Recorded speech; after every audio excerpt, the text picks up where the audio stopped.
Ladies and gentlemen, welcome to another edition of VGU Talks, and let's talk games. Now, I'm a huge fan of esports, and I love watching esports as much as many other people out there like to watch esports.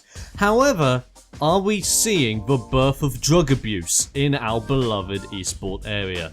Allow me to fill you in on some information that has recently come out involving Cloud9. You may remember them as a pretty huge esports team in the circuit right now. So basically, what's happened is that one of the former members of Cloud9, who's Corey Semphis Friesen, I really apologize if I'm pronouncing your name wrong, he opened up about his old team's drug use at a major event. What event was this? One of the biggest esports events in the entire world, ESL One Catalyst 2015. So this actually happened this year. Let's go into detail about what he said. So Semphis said the following: "The ESL comms were kind of funny in my opinion. I don't even care. We were all on Adderall. I don't even give a fuck. It was pretty obvious. Like, if you listen to the comms, people can hate it or whatever." Now, during this interview, the interviewer even asked him a question saying, "Everyone does Adderall at ESEA LAN, right?"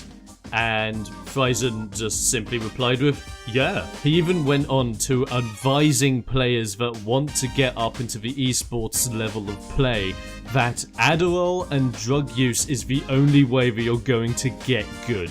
And that's where things start crossing the line. Now, for anyone out there that is curious, what is Adderall and what does it actually do and what is it actually meant for? So pretty much, Adderall has a lot of control over your central nervous system stimulants and affects chemicals in the brain and nerves that contribute to hyperactivity and impulse control. So basically, this heightens your senses and calms down hyperactivity and raises your impulse control. It's supposed to be used for attention deficit hyperactivity disorder, but it can be used in the gaming sense so that it can enhance your game by making your reaction times versus what your enemy is doing insane. So this raises the question, if Cloud9 did it back at Catalyst, has it happened to other esports teams around the world during other events?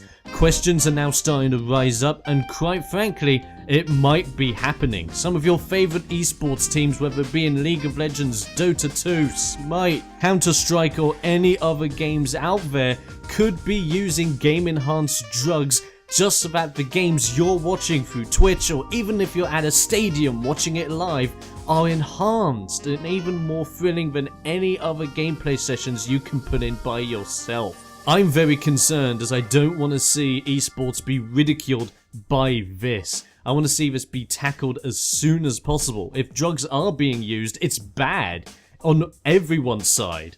If the players themselves are abusing drugs, they could have some serious side effects down the line. If they're encouraging younger players to get on drugs just so that they can get on the same level as these guys, that's just bad for the community in general, because then you're encouraging drug use, which is just bad. And overall, what are you going to be doing? You're just going to be adding on to the stigma that gaming has in the majority of the public still, which is that gaming equals bad. And this is just adding to ESPN's approach to esports, saying it isn't even a sport.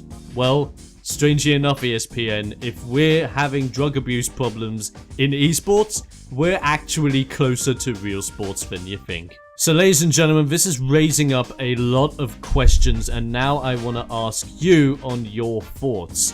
What are your thoughts on Cloud9 using drugs and drug abuse within esports in general? Do you think it is a big problem that we should tackle down early on?